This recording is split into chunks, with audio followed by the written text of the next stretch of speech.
अपनी जान कहते हैं। हम अपनी जान के दुश्मन को अपनी जान कहते हैं। मोहब्बत की इसी मिट्टी को हिंदुस्तान कहते हैं, हिंदुस्तान कहते हैं। जो दुनिया में सुनाई दे उसे कहते हैं खामोशी, और जो आंखों में दिखाई दे उसे तूफान कहते हैं। जो ये दीवार का सुराख है साहब, जो ये दीवार का सुराख है, चाइना, अमेरिका, पाकिस्तान साजिशों का हिस्सा है, मगर हम इसे अपने घर का रोशनदान कहते हैं, अपने घर का रोशनदान कहते हैं। आजादी, आजादी का असली मतलब वही समझ सकता है जिसने कभी गुलामी की हो। हम सौभाग्यशाली हैं कि हमने स्वतंत्र भारत में जन्म लिया। यूं तो आजादी की लौ 1857 में ही जल चुकी थी, जो मशाल बनकर 1947 में हमारे देश को आजाद कराई। प्राचीन, मध्यकालीन और वर्तमान भारत के उदाहरणों से स्पष्ट करना चाहूंगा कि जब हम फिरंगियों के फेरे में फंस गए थे तो रंग दे बसंती चोला की एक आवाज पर टोलों के टोले उमड़ाते थे, और उनके वंदे मातरम के नारों से खून में आने वाला 5-5 डिग्री का तूफान अंग्रेजी शासकों के जड़ों में तूफान ला देता था। लोग मर जाते थे, मिट जाते थे, फांसी दे जाते थे, तो वो भी अपनी देशभक्ति साबित कर रहे होते थे।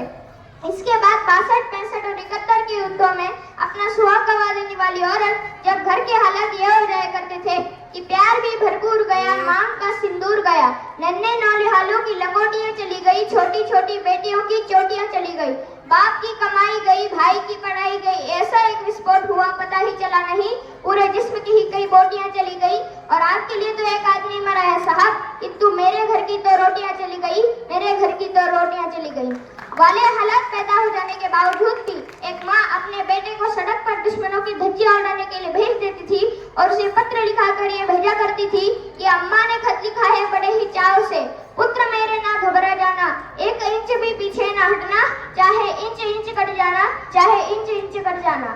इस तरह पूरा परिवार अपनी देशभक्ति साबित कर रहा होता था। तब देश बलिदान मांगता था, तब देश लड़ जाने को कहता था, तब देश मर जाने को, मिट जाने को, फांसी चढ़ जाने को कहता था। किंतु आज देश लड़ जाने को नहीं कहता, आज देश मर जाने को, मिट जाने को, फांसी चढ़ जाने को नहीं कहता, बल्कि मेरे विचारों में यदि कोई व्यक्ति अपना काम पूरी ईमानदारी, पूरी लगन और पूरी मेहनत से करे ना, तो वही सबसे बड़ा देशभक्त है। मैं नहीं मानती कि फेसबुक और व्हाट्सएप की डीपी को 3 रंग में रंगना ही देशभक्ति है।